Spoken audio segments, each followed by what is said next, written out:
கட்டிய மனைவி, காதல் மனைவி. அப்புறம் என்ன வெண்ணைக்கு காதலிச்சாருன்னு தெரியல. நீ வெறும் காதல் மனைவி மட்டும் இல்ல அவங்க, நீ 2 குழந்தைகளுக்கு அப்பா.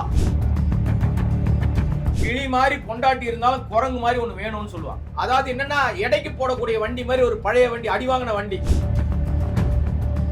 தன் வீட்டையே முறையாக, ஒழுங்காக, நீட்டாக பார்க்க தெரியாத, பாதுகாக்க தெரியாத ஒரு தற்குறி தலைவன் நீ எப்படி நாட்டை பாதுகாக்க வருவேன்னு கேள்வி கேட்டா, 50 வயசு ஆயில்லையா உனக்கு? 50 வயசு தாண்டிட்டல்ல, என்ன உனக்கு ஜோடி போட்டு அலையணும்ன்றது ஆட்டம்? சார், ரோட்ல போறவனே 4 பொண்டாட்டி வச்சிருக்கான் சார். எங்க அண்ணா வச்சிருந்தா என்ன தப்பு? நான் சகோதரியா இருக்கேன், அக்காவா இருக்கேன், தேவைப்பட்டா பொண்டாட்டியா இருக்கேன்னு ஒரு பொண்ணு பேசுது. என் குழந்தை, 1 வயசு குழந்தை செத்தா பரவாயில்ல, எங்க அண்ணனை பார்க்க வந்தேன். இன்று வரை அந்த கூட்டம் திருந்தவே இல்லைன்னா, தலைவன் திருத்த வேண்டிய தலைவனோ திருந்தாம பொண்டாட்டி துரோகம் பண்ணிட்டு வேறொரு நடிகையை கூட்டுக்கிட்டு ஜோடி போட்டு சுத்துறான்னா, இந்த கூட்டம் நிச்சயமாக தமிழ்நாட்டிலிருந்து வேறறுக்கப்பட வேண்டிய கூட்டம்.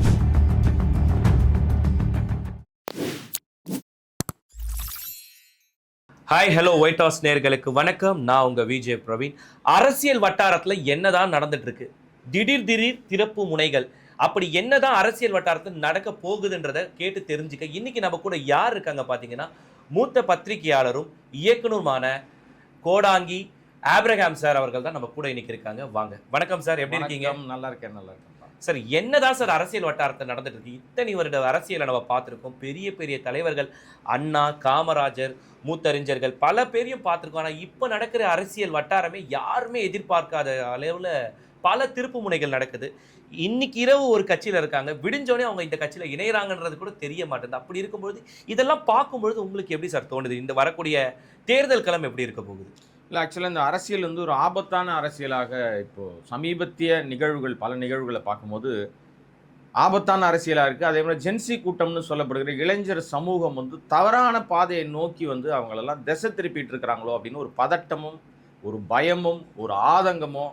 அதே நேரத்தில் நீங்கள் வந்து நான் செய்தியாளர்ன்றதை மறந்துட்டு ஒரு தகப்பனாக நான் பிளான் யோசிக்கும் போது என்னுடைய உணர்வு வந்து, ஐயோ இந்த பிள்ளைங்கள்லாம் இப்படி போயிடுறாங்களேன்னு ஒரு நம்மை அறியாமே நமக்கு ஒரு பதட்டம் வருது. என்ன காரணம்னா, நீங்கள் சொன்ன மாதிரி எத்தனையோ தலைவர்கள், பெருந்தலைவர்கள் இருந்திருக்காங்க. காமராஜர் காலத்தில் ஆரம்பித்து, பக்தவச்சலம் ஆரம்பித்து, நீங்கள் அண்ணா ஆரம்பித்து, எம்ஜிஆர் ஆரம்பித்து, கலைஞர் கருணாநிதி வரைக்கும் எத்தனையோ தலைவர்களை நம்ம பார்த்துருக்கோம். ஜெயலலிதாவை பார்த்துருக்கோம், எவ்வளோ பேரை பார்த்துருக்கோம்.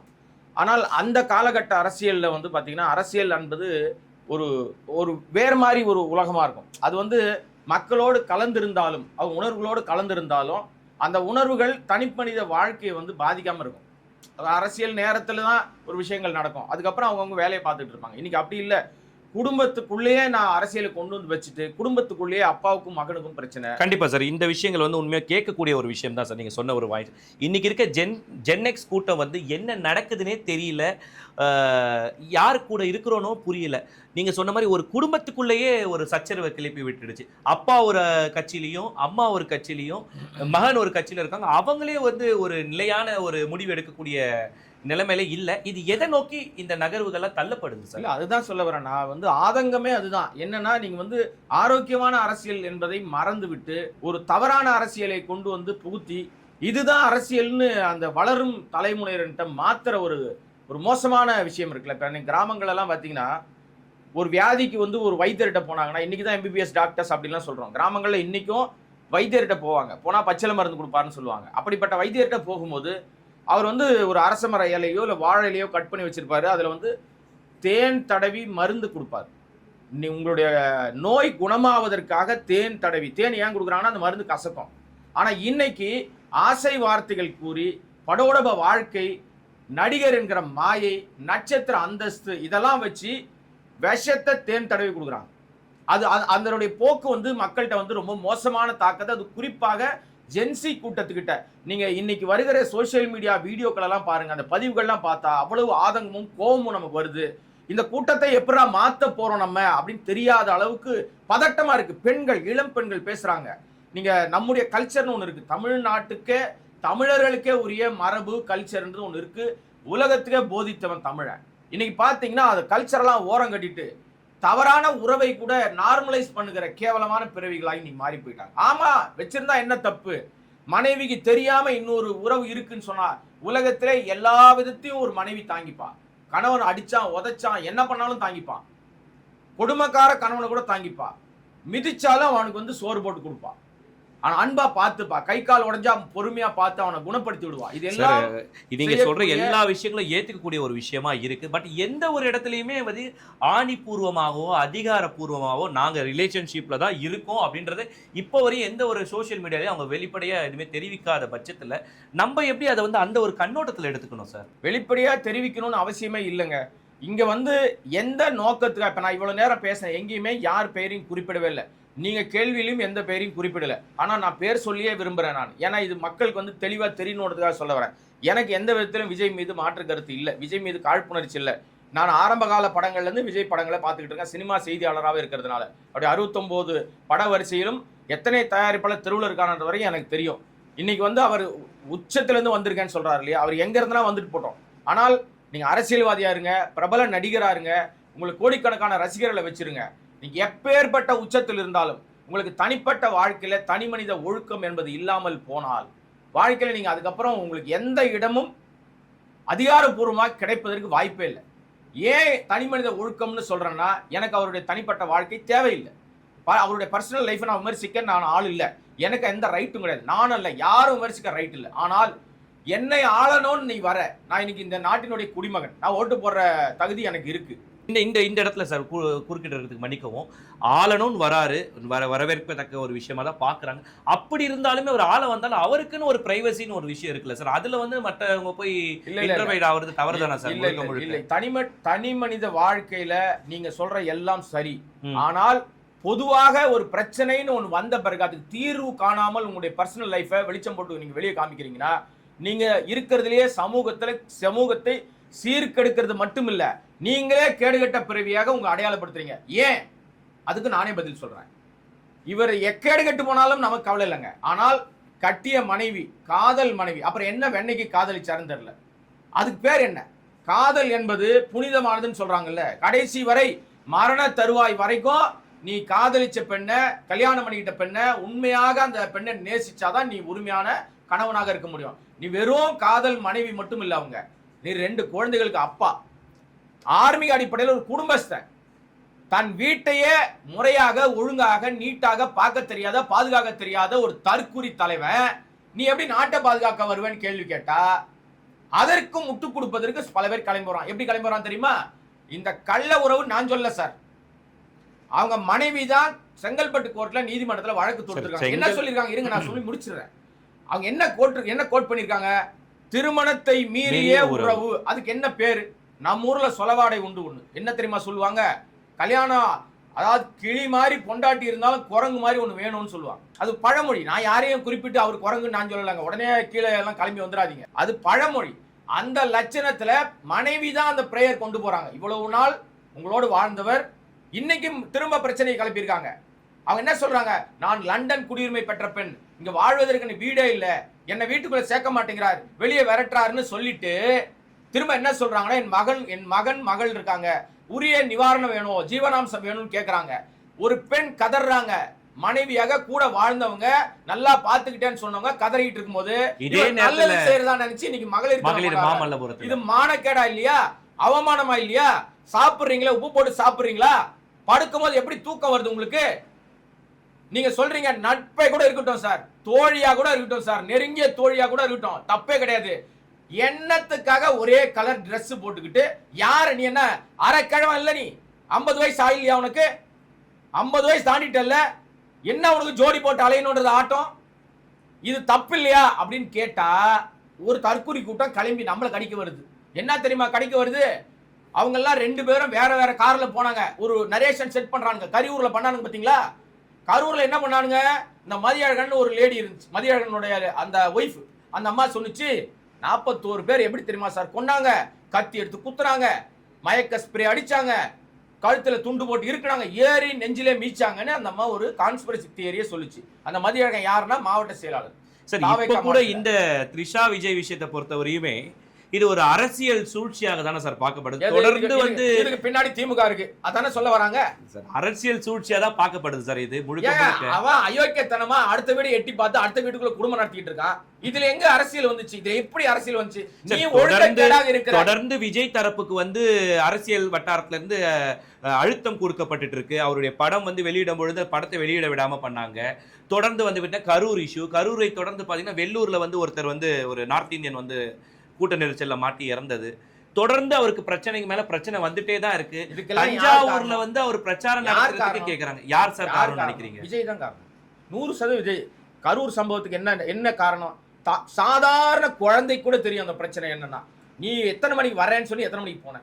உன் தாமத வருகையினால கூட்டத்தை சேர்க்கிறதுக்கு பிளான். சார் இந்த நேரத்துல வரலாற்றுல ஒரு விஷயத்தை நீங்க தெரிஞ்சுக்கணும் சார். இதே மாதிரி ஒரு தெரியாது சொல்லுங்க. இதே மாதிரி ஒரு பொதுக்குழுக்கு தான் பொது மேடைக்காக தான் வந்து பேரறிஞர் அண்ணா வந்து சென்றுட்டு இருக்காரு. அங்க போய் சேர வேண்டிய நேரம் வந்து கொஞ்சம் கொஞ்சமா டைம் வந்து அதிகரிச்சுட்டே போயிடுது. 10 மணிக்கு மேல அந்த காலகட்டத்துல வந்து பொது மேடை அமைச்சு பேசக்கூடாது. ஆனா அண்ணா போய் சேரும் பொழுதே 9:58 ஆயிடுறது. அந்த இடத்த அவர் அழகா கையாண்டுகிட்டாரு. அந்த இடத்துல ஒரு அழகான ஒரு வார்த்தையும் சொல்லி அவர் முடிச்சாரு. கால தாமதமாக நான் வந்துட்டேன், இன்னைக்கு எனக்கு பேச கிடையாது, எல்லாரும் போயிட்டு உறங்குங்க, யோசிச்சு இது பண்ணுங்க சொல்லி அழகா ஒரு வார்த்தையா சொல்லி முடிச்சாரு. இது வரலாற்றில் நடந்த விஷயம். கால தாமதம்ன்றது அரசியல் வட்டாரத்துல நிறைய பேருக்கு நடக்கும். அதனால விஜய்க்கு மட்டும் இது வந்து கேள்விக்குறியா அப்படின்ற மாதிரி தானே சார் இது இருக்கு. கேள்வியிலேயே பதில வச்சிருக்கீங்க. காலதாமதமாக வருவது ஒன்றும் பெரிய குற்றம் இல்லை. விஜய் அங்கே போன இடத்துல காலதாமதமாக போனதும் குற்றம் இல்லை.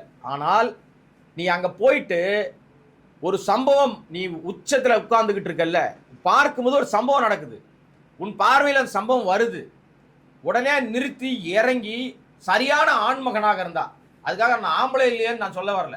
இந்த வார்த்தை என்பது அவருடைய கட்ஸ்ன்னு இப்போ ஒன்று சொல்கிறான் பாருங்க. திரிசாவும் அவரும் மேடையில கூட்டு போனவனே கட்ஸ்ன்னு ஒருத்தர் போடுறாரு, ஒரு இயக்குனர், வீணா போன இயக்குனர். அவரை பத்தி சொல்லி அவர் பெரிய இயக்குனர் ஆக்க விரும்பல. அது சிறுமையாக ஜாதி படம் எடுக்கிற நபர். அவர் சொல்றாரு, இப்படி போய் அவர் அண்ணா உங்களுக்கு பெரிய கட்ஸ்னா, இப்படி கட்டிய மனைவி வந்து விவாகரத்து போய் வழக்கு போட்ட பிறகு நடிகையோட ஊர் சுத்துறா கட்ஸ். அப்ப 41 பேர் செத்தப்ப விட்டுட்டு ஓடி போறதுக்கு என்ன, அதுக்கு பேர் என்ன? ஏன் ஓடி போனார்? அங்க நின்னு இருக்கணும் இல்லையா? அப்ப கட்ஸ் என்ன ஆச்சு சார்? அந்த இடத்துல அவர் தரப்புல கேட்கும் பொழுது போலீஸ் வந்து அவரை வந்து அங்க இருக்க கூடாது, உடனே நீங்க போகணும் அப்படின்ற மாதிரி வந்து சொல்லிருக்காங்க. நீங்க எதை சொல்ல வரீங்க எனக்கு புரியுது. நான் திரும்ப கேக்குறேன். அந்த இடத்துல காவல்துறை உங்களை அனுப்பிடுச்சுன்னு சொல்லு.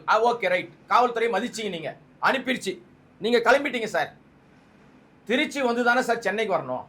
அடிப்படையில் புரியுறவன், அறிவு இருக்கிறவன், அதனாலதான் இவர்களை தற்குறி மங்குனின்னு நம்ம சொல்லிட்டு இருக்கோம். புரியுறவன், அறிவு இருக்கிறவன் என்ன பண்ணுவான்? நேரா திருச்சிக்கு வரீங்கல்ல, திருச்சியில இத்தனைக்கும் Y+ பாதுகாப்பு, உங்களை யாரும் நெருங்கவே முடியாது. அந்த அளவுக்கு ஒரு பெரிய பட்டாளத்தை வச்சிருக்கீங்க. திருச்சியில நட்சத்திர ஹோட்டலே இல்லையா? நீங்க தங்குகிற அளவுக்கு அங்க ஹோட்டல்களே கிடையாதா? ஏன் தங்கல? ஏன் இரவோடு இரவாக சென்னைக்கு ஓடி வந்தீங்க? ஓடி வந்த பிறகு 30 நாள் ஏன் ஒளிஞ்சிருந்தீங்க? சரி, அந்த திருச்சியை பூர்வீகமா கொண்ட சில அரசியல் பின்புலங்கள் வந்து திருச்சியில எந்த ஓட்டலும் அவருக்கு தரக்கூடாதுன்னு சொல்லப்பட்டதா வந்து அரசியல் வட்டாரத்துல இருந்து சொல்லப்பட்டாரு. இதெல்லாம் சப்பக்கட்டுக்காக 1000 கதை சொல்லலாங்க. நீங்க அரசியல் கட்சி தலைவர், அப்ப எதுக்கு அரசியலுக்கு வந்தீங்க நீங்க?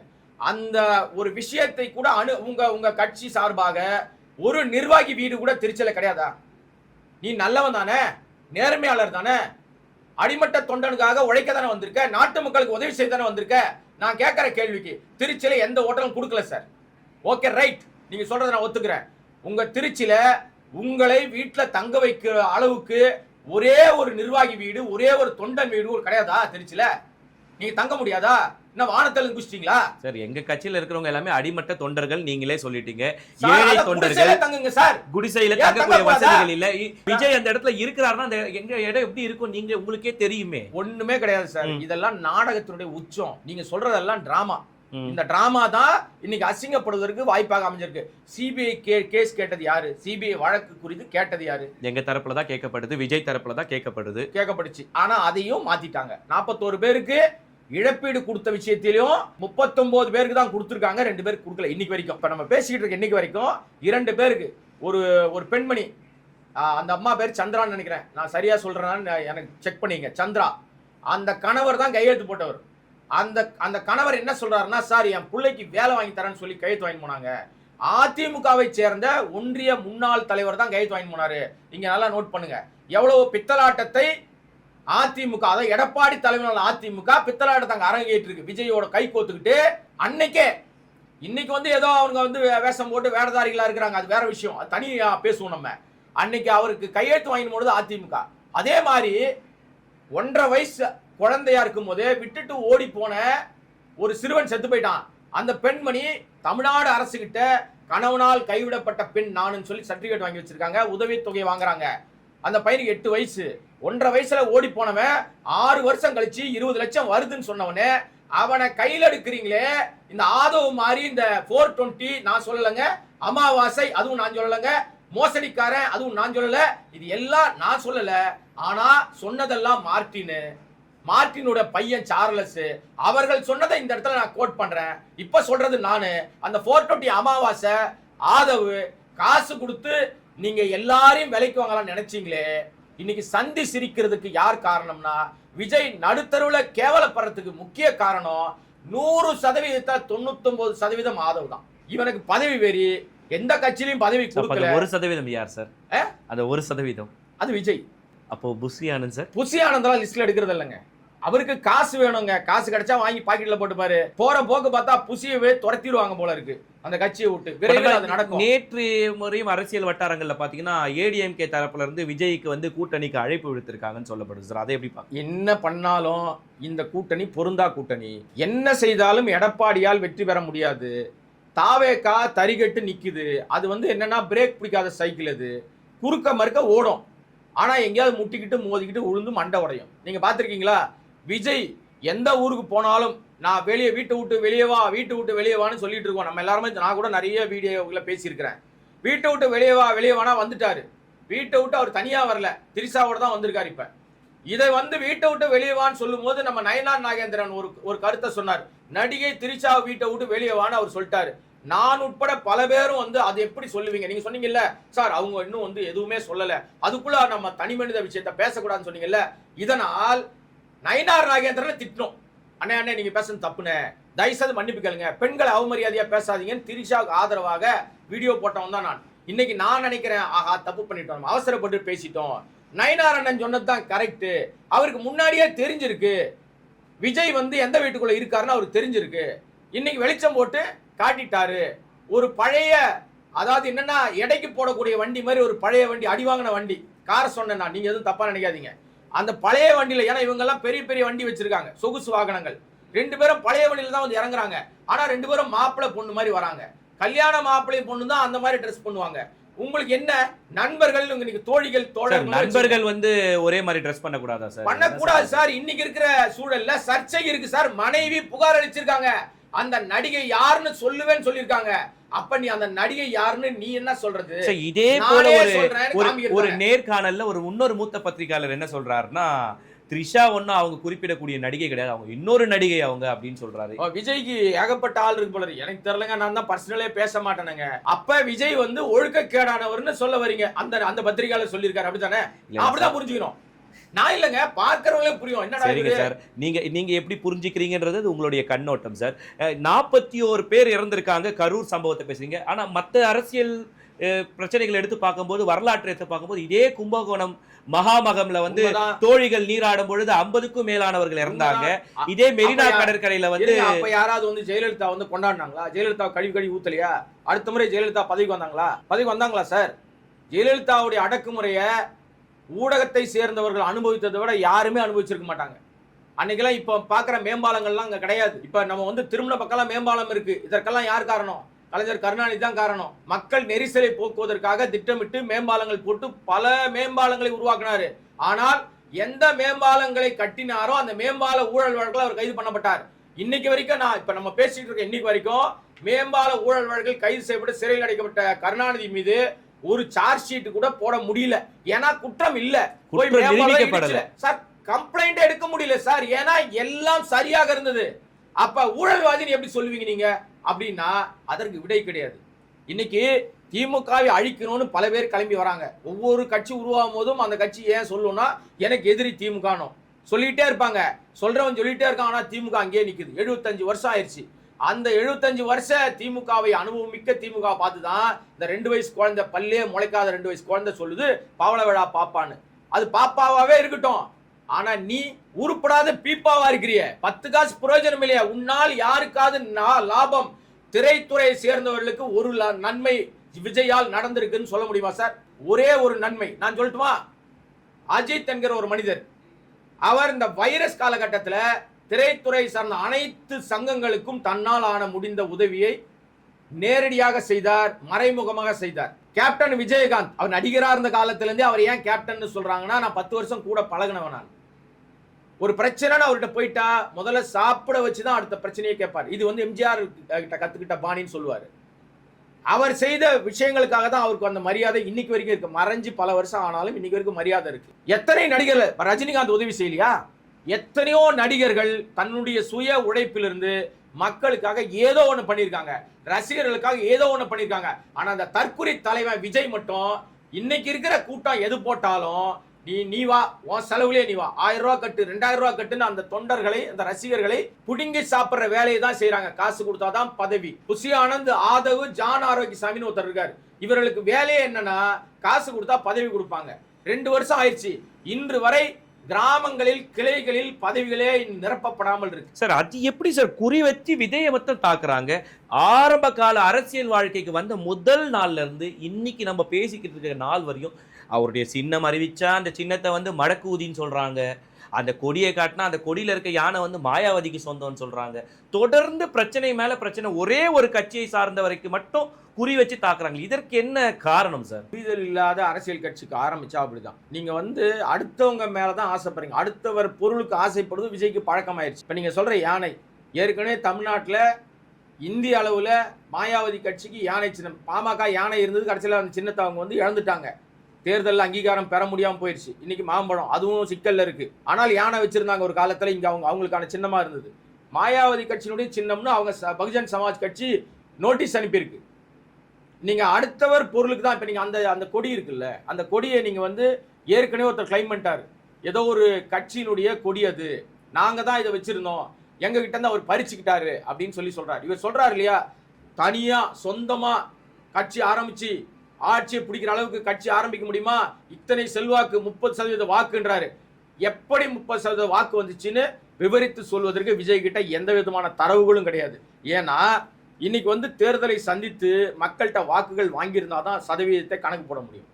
எத்தனையோ தேர்தலில் அவர் வந்தது, கட்சி ஆரம்பிச்ச உடனே எம்பி தேர்தல் வந்துச்சு, உள்ளாட்சி தேர்தல் வந்துச்சு, இடைத்தேர்தல் வந்துச்சு, எங்கேயுமே நிக்கல. இவருக்கு என்னன்னா டைரக்டா பெட்டர் மார்க்ஸ் லைட் தான், பெட்டர் மார்க்ஸ் லைட் தான் வருவாரு. முதலமைச்சர் நாற்காலிக்கு தான் வருவாரு. நீலாங்கரையிலையும் பனையூர் பங்களாலையும் கார் ஏறினார்னா நேரா செயின்ட் ஜார்ஜ் கோட்டைக்கு போனோம், ரூமை திறந்து முதல்வர் நாற்காலில் உட்காந்துக்கணும். அது சினிமாவில் நடக்கும், அரசியலில் நடக்குமானா நடக்கவே நடக்காது. இன்னொரு விஷயம், நீங்க தனிப்பட்ட வாழ்க்கை நீ திரும்ப திரும்ப சொல்றேன்னா, உங்களுக்கு தோளுக்கு மேல வளர்ந்துட்டாலே உங்க மகனா இருந்தாலும் மகளா இருந்தாலும் தோழன் தான், தோழி தான். உங்க பையன் உங்களோட பெரிய லெவல்ல இருக்கான், அவன் வந்து வாய் திறந்தான்னா உங்க பேரே டேமேஜ் ஆயிடும். ஏற்கனவே டேமேஜா தான் இருக்கு. பெண்களை பாதுகாக்கிறேன்னு சொல்றவர் தன் மனைவி பிள்ளையே பார்க்கல. அந்த குழந்தை போய் இன்னைக்கு பட்டமளிப்பு விழால அந்த நான் படிச்சு முடிச்சுட்டேன்னு பட்டம் வாங்கும் போது ஒரு அப்பனா பக்கத்தில் நிக்கணுமா வேணாமா? யார் நின்னா? சகோதரன் போய் நிக்கிறான். ஆனால் இங்க அப்படியே இன்னொரு விஷயத்த சொல்றேன், டைவர்ஸ் வாங்கிட்டாங்க சார். தனுஷும் ஐஸ்வர்யாவும் டைவர்ஸ் வாங்கிட்டாங்க. அவங்களுக்குள்ள மனமொத்து ஏதோ பிரச்சனை, அவங்களுக்கு பிரிஞ்சுட்டாங்க. அதுவும் காதல் திருமணம் தான், பிரிஞ்சுட்டாங்க. ஆனாலும் பையன் வந்து படிச்சு முடிச்சுட்டான், பட்டம் வாங்குறான்னு உடனே ஒரு பக்கம் டைவர்ஸ் ஆனாலும் பரவாயில்ல, என் மகன் நான் தான் பெத்தெடுத்தேன்னு ஐஸ்வர்யா வந்து நிக்கிறாங்க, என் மகன் தான் தனுஷ் நிக்கிறாரு. இது மக்கள் பார்க்கும்போது இவர்கள் மீதான தனிப்பட்ட வாழ்க்கை விமர்சனத்துக்கு உள்ளாகாது. ஆனா இதே நேரத்தில் ஜெயம் ரவின்னு ஒருத்தர் இன்னும் இருக்காரு இல்லையா, நடிகர், அவரு இதே மாதிரி தான். மனைவியோட பிரச்சனை, டைவர்ஸ் போயிருக்காங்க, இன்னும் அவங்க டைவர்ஸ் கிடைக்கல. ஆனால் இதே இந்த பட்டு வேட்டி பட்டு சட்டை கல்ச்சரை ஜெயம் ரவி தான் கொண்டாந்தாரு. கெனிஷாவோட ஒரு கல்யாணத்துக்கு வராரு, ஈசிஆர்ல ஒரு கல்யாணம் நடக்குது, அது திருமணத்துக்கு முன்பாக ஜோடியா வந்து இறங்குறாங்க. அது விமர்சனத்துக்கு உள்ளாச்சா? அன்னைக்கு ஒரு நாள் பேசினாங்க, அதுக்கப்புறம் அதை பத்தி பேச்சே இல்லை. ஏன் விஜய் மட்டும் தொடர்ந்து தாக்கப்படுகிறார் என்றால், விஜய் தொண்டர்கள், அந்த ரசிகர்கள் ஏன் தாக்கப்படுறாங்கன்னா, அந்த ரசிகர்கள் தற்குறியா இருக்காங்க, அறிவு எதையுமே ஃபாலோ பண்றது இல்ல, அரசு விதிக்கிற எந்த விதிமுறையும் ஃபாலோ பண்றது இல்ல. ஏன்னா தலைவனே தப்பா இருக்கான், தன்னுடைய தனிப்பட்ட வாழ்க்கையை அவன் வந்து அசிங்கமான வாழ்க்கை வச்சிருக்கிறதுனால அவனை ஃபாலோ பண்ற எல்லாரும் அது சரின்னு ஒத்துக்கிட்டு இருக்காங்க, நார்மலைஸ் பண்றாங்க சார். கள்ளத்தனமான உறவை, கள்ள உறவை, மனைவிக்கு துரோகம் பண்றதை நார்மலைஸ் பண்ணுவதற்காக ஒரு விஷயத்தை செய்யறதுக்கு முயற்சி எடுக்கிறாங்கன்னா அது எப்படி நம்முடைய தமிழ் கல்ச்சர் ஒத்துக்கும்? அதை எப்படி நாங்க ஒத்துக்க முடியும்? நான் தமிழ் கல்ச்சரை நாம வந்து பாராட்டி உலகத்துக்கே நம்ம வழி சொன்னோம்னு சொல்லிட்டு இருக்கிறோம். இந்த இடத்துல நீ தப்பா ஒரு விஷயத்த, ஆமாமா இதெல்லாம் ஒன்றும் பெரிய பிரச்சனை இல்லை, இதெல்லாம் பர்சனல் லைஃப்பா, அதெல்லாம் கேட்க கூடாதுப்பானா, நீ வந்து சொல்லுகிற எல்லாம் தப்பா போகுதுன்னா அந்த ஜென்சி கூட்டமே தப்பா வழி நடத்துத. இன்னைக்கு பேசுகிற அவருடைய ஏன் அவரை திட்டோம்னா, இன்னைக்கு வருகிற எல்லா வீடியோக்கள் பாருங்க, அத்தனையிலும் சார் ரோட்ல போறவனே 4 பொண்டாட்டி வச்சிருக்கான் சார், எங்க அண்ணா வச்சிருந்தா என்ன தப்பு, நான் சகோதரியா இருக்கேன், அக்காவா இருக்கேன், தேவைப்பட்டா பொண்டாட்டியா இருக்கேன்னு ஒரு பொண்ணு பேசுது. என் குழந்தை 1 வயசு குழந்தை செத்தா பரவாயில்ல, எங்க அண்ணனை பார்க்க வந்தேன், எங்க அண்ணனை பார்க்க வந்தேன், என் குழந்தை செத்து போச்சு பரவாயில்ல, ஆனா எங்க அண்ணனை பார்த்துட்டேன்ல, கிட்ட பார்க்கறதுக்கு என் குழந்தை தான் காரணமா இருந்துச்சு. இன்று வரை அந்த கூட்டம் திருந்தவே இல்லைன்னா, தலைவன் திருத்த வேண்டிய தலைவனோ திருந்தாம பொண்டாட்டி துரோகம் பண்ணிட்டு வேறொரு நடிகையை கூட்டுக்கிட்டு ஜோடி போட்டு சுத்துறான்னா இந்த கூட்டம் நிச்சயமாக தமிழ்நாட்டிலிருந்து வேறறுக்கப்பட வேண்டிய கூட்டம்.